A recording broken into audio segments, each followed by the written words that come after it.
오늘 요한복음 8장 말씀을 통해 가는 중에 잡힌 여자라는 제목으로 함께 하나님의 말씀 나누기로 합니다. 요한복음은 계속해서 2장부터 12장까지 사건과 표적을 보여주시고 사건과 표적이 진짜가 아니고요. 그것이 서론과 같은 것입니다. 인트로덕션이죠. 그리고 나서 이 사건과 표적 후에 예수님께서 하시고 싶은 메시지를 전달해 주세요. 근데 무슨 메시지가 이 하시고 싶은 메시지라고요? 요한이 기록한 예수님이 누구신가 하는 정체성이에요. 예수님이 바로 하나님의 아들, 진짜 하나님이시라는 것을 강조해 주는 것입니다. 그것이 메시지예요. 자, 오늘은 8장에 보면요, 저희가 잘 아는 가늠하다 잡힌 여인의 이야기가 나옵니다. 이 8장에 먼저 큰 그림을, 내용이 많잖아요. 8장의 큰 그림을 일단 갖고 계시기 바랍니다. 왜냐하면 제가 일반적으로 이 가늠하다 잡힌 여인에 대한 이야기를 기억하고 이 사건은 기억하는데요. 진짜 메시지는 본 적이 없어요. 진짜 메시지는 기억에 남질 않습니다. 마치 이런 거예요. 영화 장면이나 어떤 드라마나 무엇을 보았는데 시작은 보았는데 내용이 없는 것이에요. 그래서 저희가 전부 이 가늠하다 잡힌 여인의 이야기를 해석하고 이걸 적용하고 여기를 우리가 각자 이걸 해석하고요. 각자 적용하는 것으로 끝나버려요. 이게 진짜가 아니고 이거는 사람들에게 한 사건이 일어났는데 이 사건을 주님께서 허락하시고요. 이 사건 속에서 진짜를 말씀하고 싶으신 게 있는데 진짜는 저희가 모른다는 얘기예요. 8장 중간 이상 끝까지 무슨 내용인지 저희가 제대로 생각해 본 적이 없어요. 8장 하면 가늠하다 잡힌 여인 거기로 끝나버려요. 자, 구절을 한번 보시기 바랍니다. 전체를 그려드리는 시간이에요. 그리고 숙제가 있습니다. 집에 가셔서요, 이거 꼭 읽어보셔야 돼요.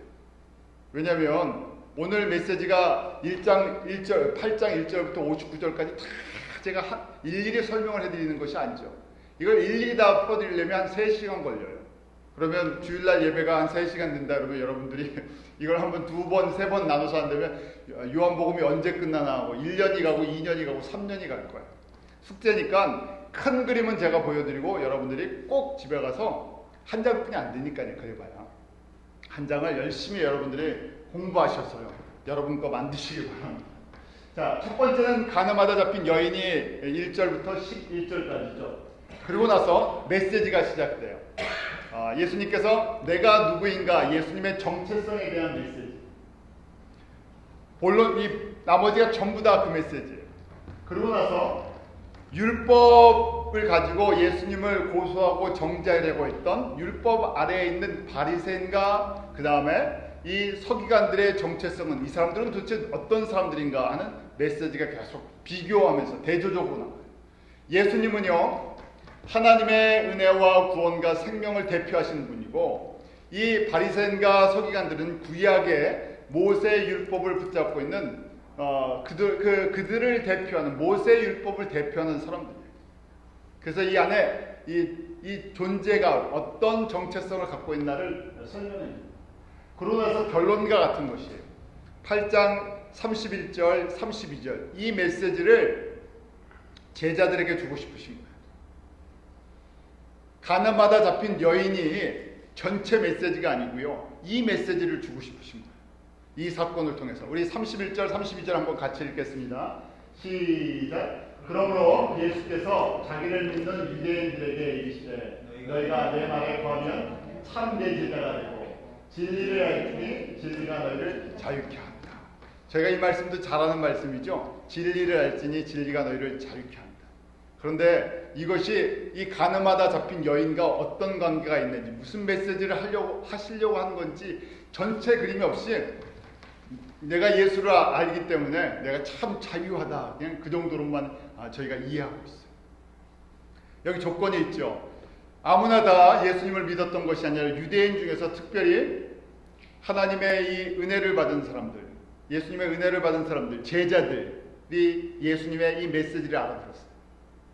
그런데 오늘 이 말씀처럼 예수님의 그 말씀을, 예수님이 누구신지 정확하게 아는 사람이 참 제자라는 얘기예요.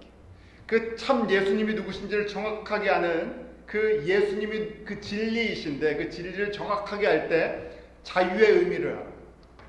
자유를 누릴 수 있다는 얘기예요. 왜 우리도 자유가 있잖아요. 사람들이 생각하는 여러 가지 자유가 있어요.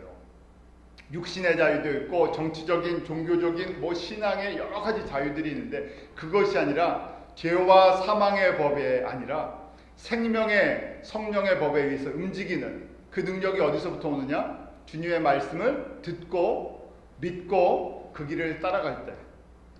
자, 이것이 이 내용이에요. 그래서 궁극적으로 주님께서 이 사건을 통해서 주님께서 궁극적으로 이 땅에 오셔서 우리에게 주고 싶은 것이 무엇인가? 영생케 하는 능력이죠. 왜냐하면 생명은 하나님께 속해 있기 때문에 하나님께서 인간의 몸으로 오셔서요. 그렇지만 연약해 보이는 인간처럼 보이지만 인간이 아니고 동시에 인간만이 아니라 완전한 하나님이시기 때문에 영생을 주시겠다. 물이 포도주가 되게 한 것처럼 우리에게 배에서 생수가 흘러나오는 것처럼 그렇게 생명을 주시는 분이시라는 거죠. 자, 사건으로 돌아가죠. 서론과 같은 간음하다 잡힌 여인이에요. 여러분들이 오늘 본문을 읽은 것처럼 이 스토리는 잘 아는 스토리죠.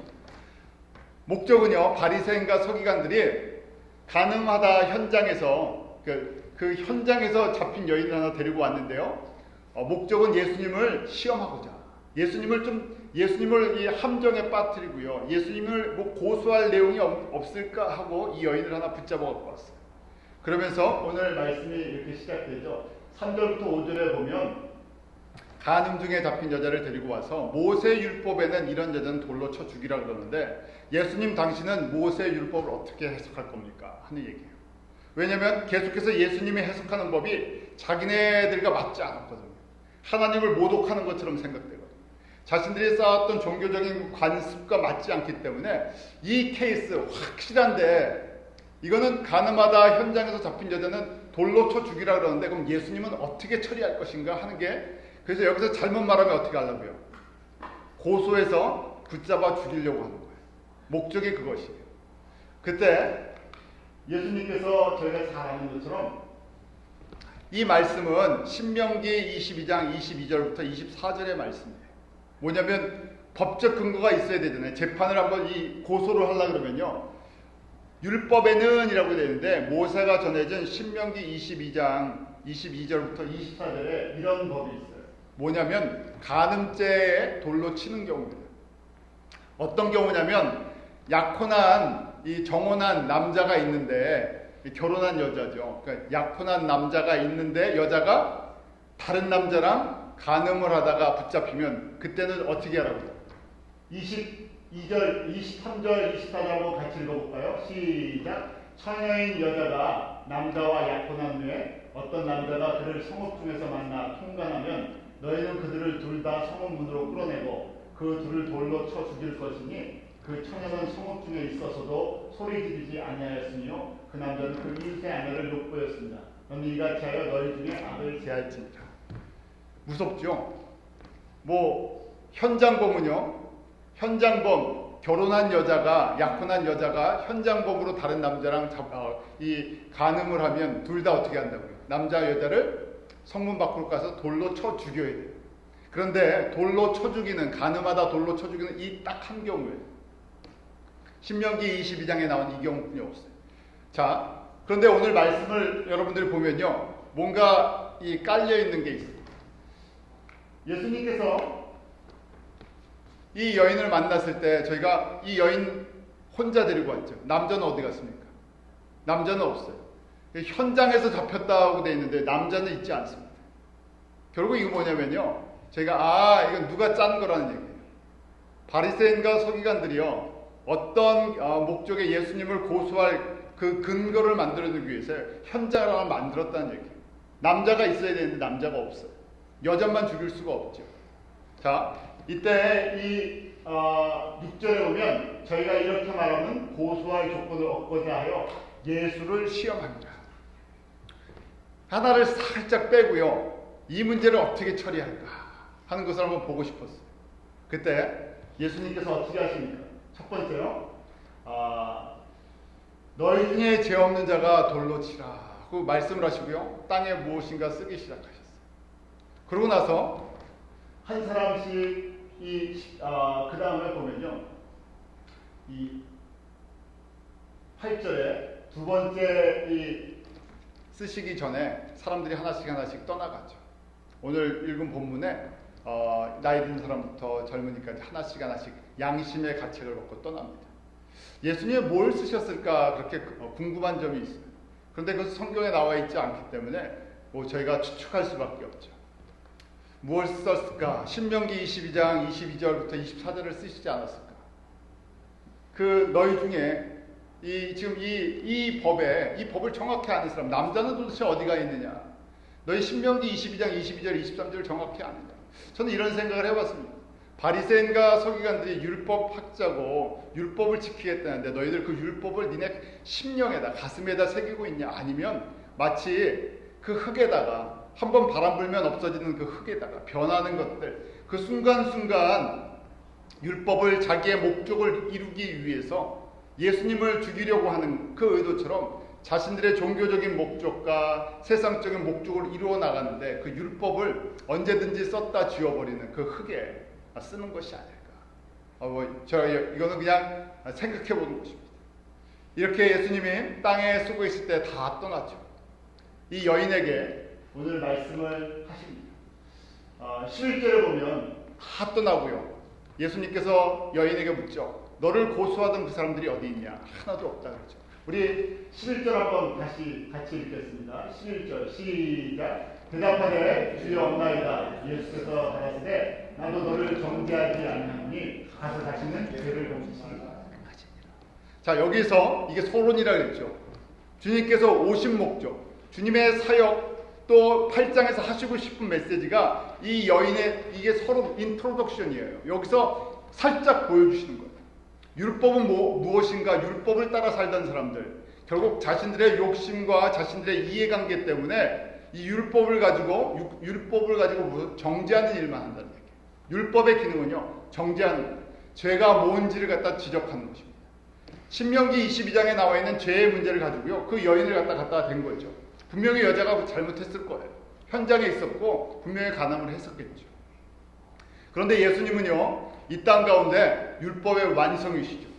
예수님은 은혜와 사랑에 충만하신 하나님이세요.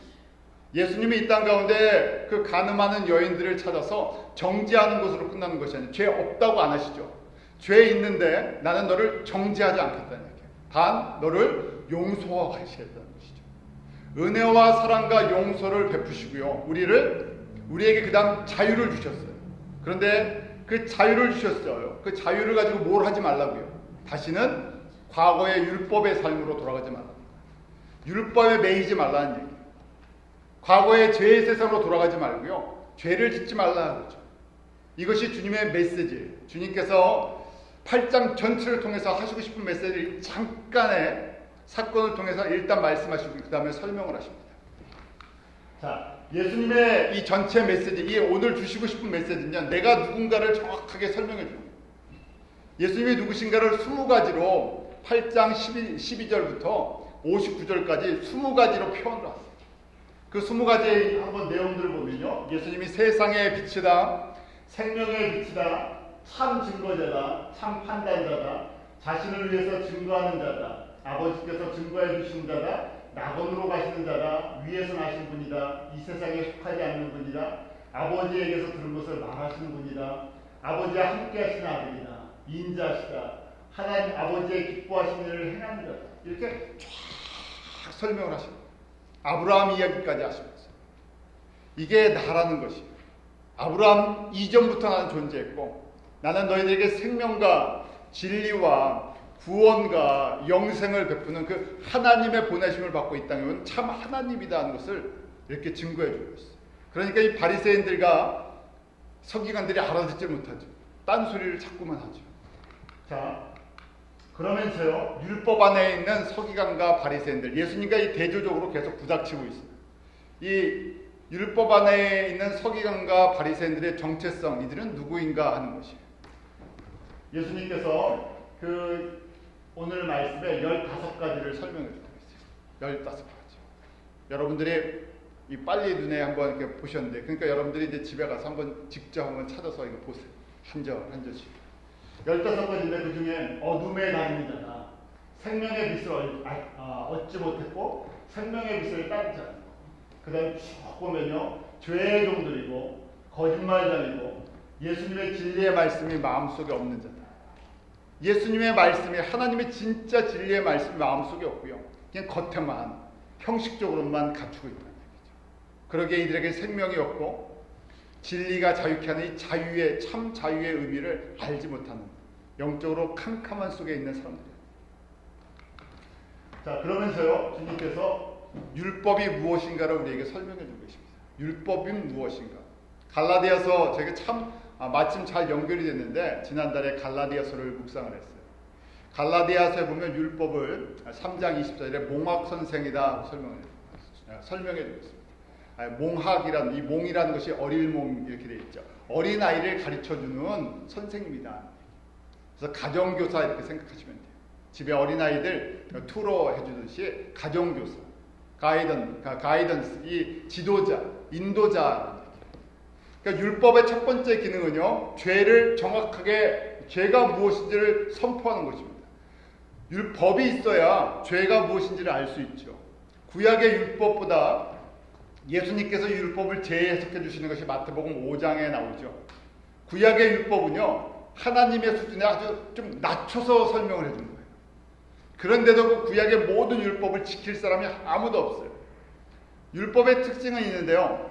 만약에 100가지 율법이 있는데 99가지를 지키다 한 가지를 어기면 어떻게 됩니까? 율법을 범한 자가 돼요. 율법을 범하면요, 죽임을 당하게 돼요. 무슨 얘기인가? 로마서에 나오는 것처럼 모든 사람이 이 율법 아래에 있으면서요, 율법을 벗어날 수가 없다는 얘기예요. 그래서 첫 번째 율법의 기능은 우리가 죄인이라는 것을 가르쳐줍니다. 그런데 그것으로 끝나지 않고요. 율법은요, 가정교사라고 그랬죠. 어린아이를 인도하는 가정교사인데요. 가정교사는요, 내가 실체가 아닌데 목적지가 있어요. 어디까지 가르쳐줘야 돼요. 가이던스처럼, 길잡이처럼. 내가 어느 길을 가는데요. 내가 인생이라는 길을 가는데 내가 분명히 죽을 거예요. 내가 분명히 심판받아요. 내가 어디가 길인지 잘 몰라요. 캄캄한 길을 걷는 것처럼 보여요. 그런데 율법은요, 정확하게 어디를 가야 하는지를 가르쳐준다는 얘기예요. 그 율법이 가르쳐주는 분이 누구겠습니까? 율법의 완성이신 예수님이세요. 율법을 우리에게 주신 그 여호와 예수님이세요. 그러기에 율법의 정의를 12가지인데요. 가만히 보면요. 첫 번째 율법은 죄를 깨닫게 하는데요. 그것으로 끝나지 않고 율법의 이 몽학 선생은요, 용서를 주기 위한, 용서를 받기 위한 그 길이 무엇인지를 가르쳐주는 선생이에요. 율법은 무엇인가? 분명히 우리가 죄가 무엇인지를 알게 하고요. 그럼 어떻게 용서를 받아야 되는지를 가르쳐준다는 얘기예요. 율법은 거기까지 가요. 율법 자체는 용서해줄 능력이 없어요. 가정교사니까요. 가정교사는 주인이 아니에요. 실체가 아니에요. 그렇지만 가정교사가 제대로 역할을 하면 학생한테 어디까지 가야 용서를 받을 수 있는지를 가르쳐주는 것이에요. 그래서 율법은 죄를 깨닫게 해주고 너는 죄를 용서해주는 저분을 봐야 한다고 가르쳐주는 거예요. 죄를 용서하시는 분이 누구세요? 바로 예수님이세요. 자, 그렇게 설명이 되는 거예요. 두 번째 율법은 심판을 하기 위한 법이에요. 그런데 몽학 선생은요, 심판을 벗어나는 길이 무엇인가를 가르쳐줘요. 우리를 사망과 심판에서 생명으로 옮기시는 분, 그분이 누구십니까? 예수님이세요. 예수님이 이 땅 가운데 오신 목적이죠. 요한복음이 기록된 목적이에요.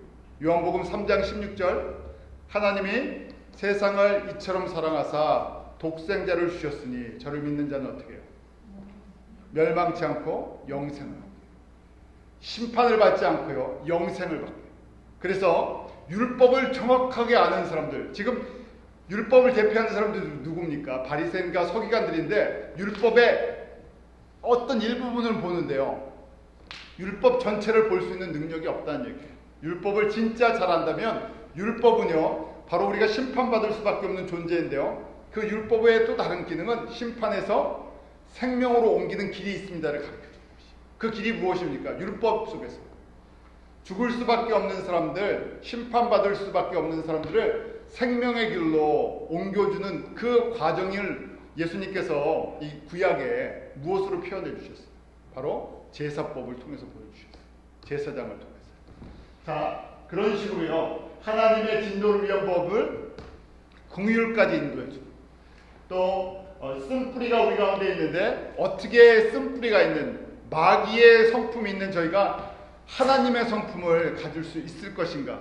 거기까지 길이 있다는 걸 가르쳐 주는 거예요. 길이요. 그래서 그 길과 진리와 생명 되시는 분이 누구시라고요? 예수님이세요. 그것이 복음이에요. 율법은 율법 자체로 복음이 될 수가 없어요. 길은 가르쳐 주는데 진짜는 아직 안 보이기 때문에 거기까지 가야 한다는 것이. 그러기에 12번째 보면요. 결론적으로 우리 갈라디아서에서 나오죠. 4장 7절에 약하고 천한 초등학문과 같은데요. 율법은 그 몽학 선생은 우리에게 강하고 귀한 고등학문이신 예수 그리스도의 복음으로 인도해 준다는 얘기예요. 거기까지 봐야 한다는 얘기예요. 그래서 율법은요.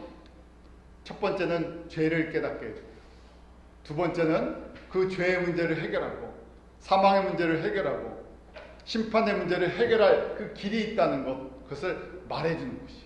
그 자체는 우리를 거룩하게 할 수 없고요. 그 자체는 우리에게 생명을 줄 수가 없고요. 그 자체는 우리를 갖다가 용서해 줄 수가 없죠. 그래서 율법을 주신 목적 첫 번째, 구원을 이끌어주는, 구원으로 이끄는 선생님이다. 구원을 주는 것이 아니라 구원으로 이끌어주는 것이에요.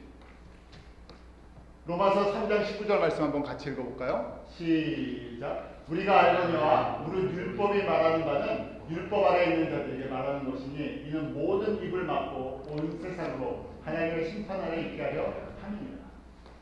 율법은 우리가 하나님의 심판 가운데 있다는 것 가르쳐줍니다. 그래서 구원을 바라보게 해요. 이대로 살면 율법대로 살면 어떻게 된다고요? 죽는다는 얘기예요. 그럼에도 율법을 벗어날 수가 없어요. 왜냐하면 법이기 때문에 하나님이 이런 관점으로 사람을 보고 계시다는 거예요. 그런데 그 하나님이 보시는 관점, 하나님이 보시는 기준에서 이걸 맞춰드릴 수 있는 사람이 아무도 없다는 얘기예요. 그러기에 율법은요, 온 세상에 하나님의 심판 아래 있게 하는 걸 말해주고요. 그러기에 죄를 깨닫게 해주고요. 죄를 깨달았기 때문에 저희가 이 생명으로 가야 되는구나 하는 것을 알겠죠. 또 율법은요, 우리를 성결로 인도해주는, 성화로 인도해주는 선생님이라고. 율법이 참 좋죠. 율법 자체가 나쁜 게 아니에요. 율법을, 그래서 저희가 구약의 법을, 율법을 정확하게 알아야지 누구의, 하나님의 은혜와 사랑과 긍휼과 그 하나님의 풍성하심을 알 수 있는 거예요. 왜냐하면 법대로 하면 어떻게 되니까요. 법대로 하면 저희가 어떤 존재이기 때문에 오늘 간음하다 붙잡힌 현장범이에요. 왜요? 저는 간음 안 했습니다. 그렇게 이야기할 수 있죠. 예수님께서 산상수훈 5장에, 이 마태복음 5장에 간음법에 대해서 더 정확하게 설명해 주셨죠. 너희들 수준이 어린아이 같아서 어린아이 수준으로 말해준 게 신명기 22장의 말씀이라는 얘기예요. 근데 내가 조금 중간 수준으로 한번 이야기해 줄게. 하나님 수준으로 이야기해 줄게. 여자나 남자를 보면서요, 다른 마음 품고 있으면요, 다른 마음을 품고 결혼한 사람들이나 그러면 보면 뭐라고요? 이미 간음했다는 얘기예요. 살인죄요? 난 살인한 적 한 번도 없습니다. 그렇게 이야기하죠. 근데 살인죄에 대해서도 좀 더 구체적으로 설명해 주시죠. 어떤 자마다 살인했다고요? 형제를 보고 왜 이렇게 바보가니? 이렇게 어리석니? 왜 이렇게 답답하니? 너는 이렇게 멍청하니? 그 얘기 하기도 했지만 마음속에 이미 품기만 해도 뭐라고요? 살인죄라는 얘기. 저희가 한번 이 상황 속으로 가시기 바랍니다. 이 사건 속. 현장에 한번 잡혔을 때 이 여인에 한번 생각합니다. 저희가 현장범이 됐어요. 사고를 쳤는데요. 사고를 안 치지만요. 한번 사고를 쳤는데요. 정말 부끄러운 사고인데 그때 딱 붙잡혀갖고요. 저희가 기껏 치는 사고가 뭐가 있겠습니까? 저 경찰 만날 일이 아마 자동차 운전하는 사람은 스피드하다. 아니면 빨간불에 지나가다 탁 붙잡히면 뒤에서 갑자기 경찰이 따라오면서요. 불을 반짝반짝하고 서 있죠. 그때 이 떨리는 마음처럼. 현장범에 잡혔을 때. 다른 사람이 아니에요. 저희가 바로 이 여인과 같이 가늠하다 붙잡힌 사람이에요. 그래서 오늘 이 말씀 속에서요, 이런 사람을 주님께서 율법을 통해서 죄를 깨닫게 해주고요, 그 다음에 이 구원을 베푸시는 여호와 예수 그리스도까지로 인도해주는, 그것을 찾게 만든다는 얘기예요. 마찬가지로 율법은요, 우리를 참 어떻게 하면 우리의 이 쓴뿌리가 있고 우리의 마음은 항상 이런 쪽으로 흘러가는데요, 욕심이 있고 질투가 있고 시기가 있고 이 안에 이런 마음들이 있는데 이걸 어떻게 정리할 수 있습니까? 사람이 할 수 없다는 얘기예요. 율법의 기준으로 너희는 할 수 없다는 것이에요. 그래서 가능케 해주시는 분이 계시다는 얘기죠. 하나님 차원 아니거든요. 이게 불가능하다는 얘기예요. 창조자가 우리를 만져주시지 않으면요, 우리 스스로 바꿀 수가 없다는 얘기예요. 마침 이번 달에요, 이 사람들이 이걸 잘 정리해놨어요. 다 고물들이잖아요. 우리가 보면 다 폐품들, 이 폐차 수준입니다. 우리의 수준으로는요, 우리의 삶이 이렇다는 얘기예요. 이렇게 살다가요, 폐차 수준으로 가는 것이죠. 이건 너무나 자연스러운 것이에요. 차가 시간이 지나면 다 낡고 상해서 폐차가 돼버리죠. 우리의 인생이 그렇다는 얘기예요. 처음에 달릴 때는 다 좋아 보이잖아요. 처음에 달릴 때는 이야 이게 무슨 차다 그러는데 10년, 20년, 30년 지나면 다 똥차 돼버리죠. 그리고 나중에는 이 정크야드에 다 실려가고 찌부러져갖고요, 없어져버려요. 우리가 이걸 갖다가요, 이렇게 된 걸 갖다가 우리가 재생을 한다고 해서 이게 별 재생이 안 되죠. 그냥 이게 문질러갖고 조금 겉만 좋게 만들 수 있어요. 썩어버린 걸 갖다가요, 새 철로 만들 수가 없어요. 우리의 썩은 속사람을, 우리를 겉만 꾸밀 수 있죠. 겉만. 우리의 속을 갖다가 우리가 바꿀 수가 없어요. 그래서 성결케 하시는 그 예수께로 인도하는 기능이 바로 율법이라는 것입니다. 이것 때문에요, 저희가 잘 아는 말씀이 있죠.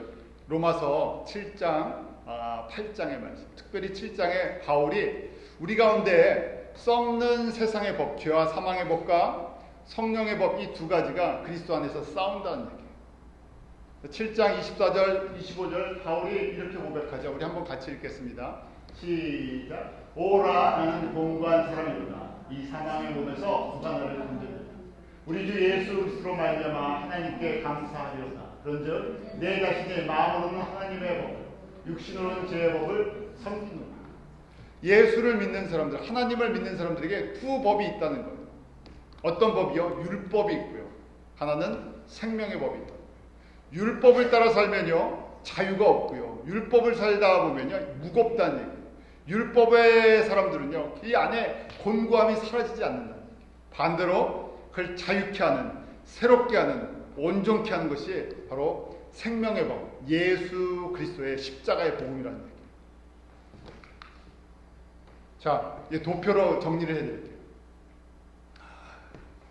율법 플러스 예수님이 바로 구원을 이루게 되죠. 율법의 기능은 무엇인가? 율법의 기능은 구원으로 인도하는 분이 누구신가를 가르쳐주는 거예요. 그래서 우리가 어떻게 구원받습니까? 다른 얘기로 우리가 어떻게 거룩해요? 어떻게 새로워집니까? 어떻게 하나님이 보시기에 의롭게 됩니까? 율법의 퍼센티지가 몇 퍼센트로 되어 있습니까? 율법은 아무리 해도 구원에 이르게 할 수 있는 능력 자체가 없어요. 0%예요. 누구로 말미암아? 예수님으로 말미암아 우리가 죄 사함을 받고 하나님의 의롭다고 인정을 해주시죠. 주님의 흘리신 보혈 때문에. 예수님이 이 땅 가운데 오신 거 우리에게 구원과 생명을 주시기 위한 것이에요. 그래서 그 말씀이 갈라디아서랑 또 로마서랑 전부 그 말씀이에요. 서신서. 그런데 참 나쁜 습관이 있어요. 우리 안에 본성이 있는데요. 뭐냐면 우리 본성은 원래 죄 아래 있어서요, 율법 가지고 살던 사람들이에요. 내가 율법을 알든 율법을 알지 못했던 그 안에 살던 사람들이에요. 죄 아래 살던 사람들. 사망의 법, 육체의 법을 따라 살았기 때문에 예수를 믿는다고 해서 이게 안 바뀝니다. 즉시요. 법적으로는 하나님의 자녀인데요, 내가 머릿속으로 내가 은혜로 구원을 받았지 하지만 형식은요, 꼭 율법을 따라가요. 지금 그 케이스가 이 사건이에요. 하나님의 자녀와 하나님의 백성인 바리새인과 서기관들이 율법의 반쪽 기능만 알고 있는 거예요. 정죄하는 기능. 서로 한번 정죄한다고 생각해 보십시오. 바리새인이 예수님을 정죄를 해요. 예수님도요, 율법을 가지고 또 바리새인들의 약점을 가지고 정죄를 해요. 왜요? 완벽한 사람이 아무도 없기 때문이에요. 바리새인이 완벽하려고 그러지만 율법을 완벽히 지킬 수가 없어요. 사람이니까요. 그런 이야기 있잖아요. 사람 털어서 먼지 안 나는 사람 없다. 자, 율법만 가지고 한번 산다고 생각해 보세요. 바리새인이 이렇게 공격합니다. 그러면 다른 율법을 가지고 또 바리새인을 공격해요. 그럼 뭐가 되겠습니까? 계속 싸우는 거예요. 계속 싸울 수밖에 없죠. 그러다 싸우다가 죽는 거예요. 근데 이 예수님은요, 우리에게 은혜의 법을 베풀어 주셨어요. 이 요한복음 3장 16절처럼, 요한복음 5장 24절처럼, 에베소서 2장 8절처럼 너희가 그 은혜를 인하여 라고 되어 있죠. 너희는 100% 누구 때문에 구원을 받은 거라고요? 예수님 때문에. 100% 너희는 죄인인데요, 100% 심판받고 100% 죽을 수밖에 없고요, 100% 썩을 거, 이런 썩을 거로 가득 차버리는 사람인데요, 바로 예수님께서 100%예요. 99.9%도 아니에요. 100% 예수님께서 생명 주시고 100% 주님께서 베풀어 주신 용서예요. 이걸 깨달아라 하는 거예요. 이 여인에게 있잖아요. 아무도, 어떻게 참 놀라운 거는 전부 다 가버렸어요. 예수님과 여인만 남았죠. 내가 너한테 100% 용서해 준다는 거예요. 이게 진짜 구원이기 때문에. 다른 율법의 기능 갖고요. 한번 사람들 생각해 보세요. 정죄하기 위해서 돌로 치기 위해서 모였던 사람들을 한번 생각해 보세요. 그 사람들이 이 여인을 구해낼 수 없습니다. 용서해 줄 수도 없고요, 살려줄 수도 없고요, 새 생명 줄 수 없어요. 다 떠나가고요. 율법은 다 떠나가고, 율법 필요 없다는 얘기 아니죠. 율법의 완성이신, 100% 율법의 완성이신 예수님이 용서와 구원을 주신 거예요. 자, 또 한번 볼까요? 거룩해지는, 이 성화가 holiness, consecrate, 이 거룩해지는 거예요. 어떻게 거룩해지느냐? 율법의 1번부터 10번까지, 계명의 1계명부터 10계명까지 우리가 다 지킬 수가 있다 없다? 없어요. 아무리 법을 많이 만들고 구약의 법을 내가 잘 알고 공부를 한다고 해서 다 이걸 지킬 수가 있는 법으로 주신 게 아니라 하나님의 수준을 한번 생각해 보라는 얘기예요. 그래서 거룩해지는 인간적인 수준은 저희가 윤리와 도덕, 이 성경의 구약의 법을 잘 알면요, 윤리와 도덕 수준이 높아져요. 그렇잖아요. 윤리와 도덕의 수준이 아무리 높아도 누구의 수준에 이르지 못한다고요? 하나님의 수준에 이르지 못하면 어떻게 됩니까? 하나님의 수준에 이르지 못한 사람이 하나님 앞에 서면 어떻게 돼요? 죽습니다. 그러기에 이것도 마찬가지죠. 율법으로 거룩해지느냐? 거룩해진다는 말을 쉽게 얘기하면요, 성화를 쉽게 얘기하면요, 예수님 닮는다는 거예요. 왜냐하면 우리 속사람이, 우리 거룩한다고 거룩해지는 것도 아니잖아요. 옷을 깨끗하게 입었다고 거룩해지는 거 아니죠. 거룩의 본질은요, 내가 예수님을 닮았냐는 거예요. 그래서 마태복음 5장에 그 팔복의 말씀이, 너희들 내 아버지의 온전하신 것 같이 너희가 진짜 예수님 닮은 그 사람이 진짜 거룩한 사람이고 제자고 복된 사람이에요. 예수님께서 우리에게 생명을 주시고, 두 번째, 우리를 예수님 닮게 하시기 원한다. 이것도 100% 은혜예요. 볼까요? 율법으로 저희가 예수님 닮을 수 있습니까? 율법의 행위를 아무리 지켜도 예수님 닮지를 못해요. 그래서 내 안에 누가 들어오셔야 돼요? 예수님 본인이 들어오셔야 돼요. 예수님 자체가 들어오셔야 돼요. 그래서 약속대로 누구를 보내주셨어요? 예수님이 인간의 몸을 갖고 계시니까 영의 모습인 성령으로 말미암아 성령을 우리한테 부어주셨어요. 그래서 누구 닮은 거예요? 나 닮은 거예요. 그게 거룩이라는 거예요. 지금 예수님께서 땅에 글을 쓰고 계시잖아요. 너희들 꼭 이 땅의 흙처럼 겉에 보이는 거룩을 갖다가 생각했다는 얘기죠. 그런데 진짜는 어디가 거룩해져야 된다고? 말씀을 어디다 새겨 넣어야 된다고? 심령에다가. 심령에 누구를 모셔야 된다고? 예수님을. 그래서 너희가 나를 어떻게 모시냐? 내가 너희 수준으로 들어가 줄 수 있는데 그게 성령이신 거예요. 성령님이 우리 안에 들어와 계시고, 또 보혜사로 언제든지 우리가 마음의 문을 열고 성령님 나의 주인이 되어 주십시오. 그럼 들어와서 나를 다스려 주신다. 이럴 때 뭘 체험할 수 있다고요? 예수님을 닮는 거룩이라는 것을 체험할 수 있어요. 외형적인 거룩이야. 그러면요, 결론과 같습니다. 이렇게 될 때요, 저희가 이 갈라디아서 오늘 찬양 불렀죠? 2장 19절 20절. 내가 율법에 매여 있었던 율법의 사람이었는데 내가 그리스도와 함께 십자가에 죽었습니다. 율법이 죽었다니.